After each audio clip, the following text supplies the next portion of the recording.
जी चलें, ये तो अपडेट थी जो कि थैंक यू वेरी मच, आपने अपडेट दे दी। लेकिन एक बात जो हम पिछले घंटे में कर रहे थे और हमने आपसे वादा किया था, ज़रा तफसीली बात करेंगे। अलार्म होने की ज़रूरत नहीं है, लेकिन आपको बताना भी ज़रूरी है कि मुल्क में एक बार फिर कोरोना कोविड के केसेस जो हैं वो उसमें तेज़ी से इजाफा हो रहा है। और तेज़ी हम कहेंगे, कुछ फिगर्स हमें तशवीशनाक जो हैं वो लग रहे हैं। और ये कोई नया वेरिएंट है या वजह कुछ और है, ऑब्वियसली अभी वाज़ेह नहीं है। So we are going to find out. बिल्कुल। कौमी इदारा बराए सेहत के मुताबिक मुल्क में गुज़श्ता रोज़ कोरोना मुस्बत केसेस की मजमूई शरह आपको बता दें 2.7% रिकॉर्ड की गई। और मज़ीद तफसील इस सिलसिले में सामने आई है कि कोरोना केसेस में मुसलसल इजाफे के पेश नज़र आवाम से रश वाले मकामात पर लाजमी मास्क पहनने की हिदायत की गई है। इसी तरह अस्पतालों और दीगर हेल्थ केयर सेंटर्स में भी मास्क का इस्तेमाल अब लाजमी करार दे दिया गया है। बीच में कभी आपका दाव लग जाता था ना, अस्पताल अगर आप जा रहे हैं, क्लिनिक जा रहे हैं, मास्क वगैरह नहीं पहनेंगे तो अब आपको पहनना पड़ेगा। वैसे तो आपको पहनना ही चाहिए वहाँ पे।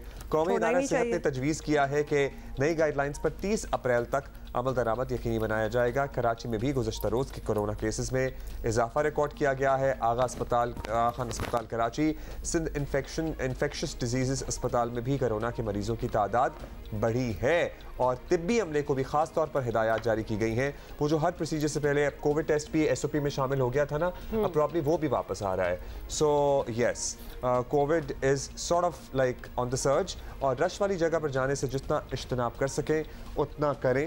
और जैसे कि फॉर इंस्टेंस अभी आपने देखा था कि NICVD हम दोनों जब गए हुए थे तो ऑब्वियसली मास्क पहने, जब अस्पताल जा रहे हैं, शॉपिंग मॉल्स जा रहे हैं, ट्रैवल कर रहे हैं, तो आपको ये सब कुछ करना चाहिए, एज इट इज़ करना चाहिए। बिकॉज हम बहुत बार आपको बता चुके हैं कि कोविड से तो बचाव है ही, लेकिन बहुत सी और बीमारियां जो होती हैं, कॉमन फ्लूज आप देख लें अब्दुल्ला, जो आपको भी इस वक्त कॉमन फ्लू हुआ हुआ है, उससे भी अच्छा जी। पंजाब के निगरां हुकूमत में वज़ीर सेहत डॉक्टर जावेद अकरम हमारे साथ मौजूद हैं। डॉक्टर साहब, अब रिपोर्ट्स हैं कि मुल्क भर में कोरोना एक बार फिर सर उठा रहा है। मजमूई तौर पर मुस्बत केसेस की शरह 3% तक पहुँच गई है। ये कोई नया वेरिएंट है या फिर दोबारा कोई वबा किसी सूरत हाल बनने जा रही है? अब तक की क्या असेसमेंट है आप लोगों की? कोरोना एक ज़ाहिर है RNA वायरस है और बहुत बड़े साइज़ की वायरस है, क्योंकि ये 2 वायरसेस मिल के बैट में, चमगादड़ में एक बनी थी। और इसकी म्यूटेटिंग पोजीशन जो हैं वो बहुत ज़्यादा हैं, वो हज़ारों में हैं, यानी 25-26 हज़ार टाइम्स म्यूटेट कर सकता है। अभी तक इसकी म्यूटेशंस और वेरिएशंस 1800 से ज़्यादा आ चुकी हैं जो हमें पता है।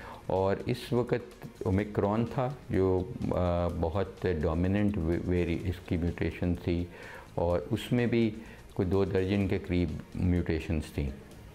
उसके बाद अभी जो इसके सब वेरिएंट है BBQ1, BQ1, ये वेरिएंट्स इस वक्त ओमिक्रॉन के मज़ीद जो वेरिएंट्स आ चुके हैं, जो ओरिजिनल ओमिक्रॉन थी वो ख़त्म हो चुकी है।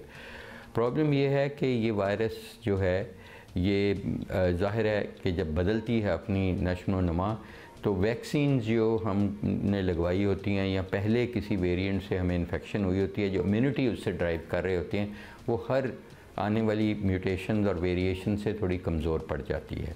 और बहुत सारे पाकिस्तान में मसला ये है, तकरीबन 100-125 केसेस पर डे रिपोर्ट हो रहे हैं, मगर इससे भी ज़्यादा शायद केसेस होंगे। जो आप शरह कह रहे हैं कि टेस्टिंग की, ये उनकी शरह है पॉजिटिविटी की जो जाते हैं अलामात के साथ। बहुत सारे लोग अलामात के साथ टेस्ट ही नहीं कराते, तो इसलिए ये थोड़ी सी अंडर एस्टिमेशन रहेगी। लेकिन फिर भी ये केसेस हैं और डेथ्स भी अनफॉर्चुनेटली हो रही हैं। तकरीबन रिपोर्टेड 5 से 7 डेथ्स पर डे होती हैं मुख्तलिफ पाकिस्तान के हिस्सों में। एहतियात पुरहजूम जगह पे जाना, हाथों का बार बार धोना, चेहरे का धोना, और अपनी वैक्सीन जो है बूस्टर लगवाते रहना। अगर आपको 6 माह या इससे ज़्यादा हो गए आखिरी बूस्टर लगवाए, तो मेरा ख़्याल है आपको ज़रूर बूस्टर लगवाना चाहिए। और बहुत सारी ख़ासकर जो RNA वैक्सीन्स हैं, चाहे वो मॉडर्ना है, चाहे फाइज़र है, या कोई और है, उन्होंने अपनी तब्दीली भी लाते रहते हैं, मैन्युफैक्चरिंग में भी, इसकी सीक्वेंसिंग में भी, तो ताकि वो मुवस्सर रहें। इसलिए मैं समझता हूँ कि हमें अभी भी बूस्टर की तरफ जाना चाहिए। अच्छा डॉक्टर साहब, आपने बताया कि काफ़ी मतलब शरह जो है ये शायद एक्यूरेट भी ना हो, और फिर इसके अलावा लोग एसिम्टोमेटिक भी होते हैं, तो उनको तो सिम्टम्स फील नहीं हो रहे होंगे लेकिन वो पास ऑन तो कर ही रहे होंगे। ये बताएं, हाथ धोना, मास्क पहनना, ये सारी चीज़ें जो हैं हम बड़ी मुश्किलों से पिछली बार भी करवाई थी, खैर लोग ज़रा डर के मारे कर ही रहे थे, लेकिन अब तो ऐसा माहौल बन गया है कि बिल्कुल ही मास्क लेना लोगों ने छोड़ दिए। तो क्या ये ऐसा पॉइंट आ गया है कि हुकूमत कुछ बंदिशें, कुछ पाबंदियाँ सख्ती करे, दोबारा से कोई ऐसी नोटिफिकेशन आए? मैं समझता हूँ कि अभी इतनी ज़्यादा ज़रूरत नहीं है, लेकिन वॉलंटरीली हुकूमत रोक भी नहीं रही किसी को।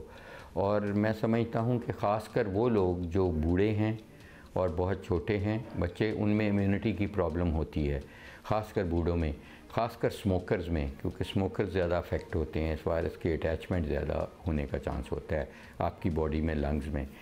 तो और जो कैंसर में मुब्तला हैं, गुर्दे फेलियर में मुब्तला हैं, शुगर में, ब्लड प्रेशर में मुब्तला हैं, हार्ट की बीमारी में मुब्तला हैं, उनको बहुत एहतियात करनी चाहिए। उनको बार बार हाथ धोने चाहिए, चेहरे धोना चाहिए, समाजी फासला रखना चाहिए और कोशिश करनी चाहिए, ख़ासकर जब वो बसेस में, मेट्रोज़ में, इन जगहों पे सफ़र करते हैं तो ज़रूर मास्क पहन के रखें।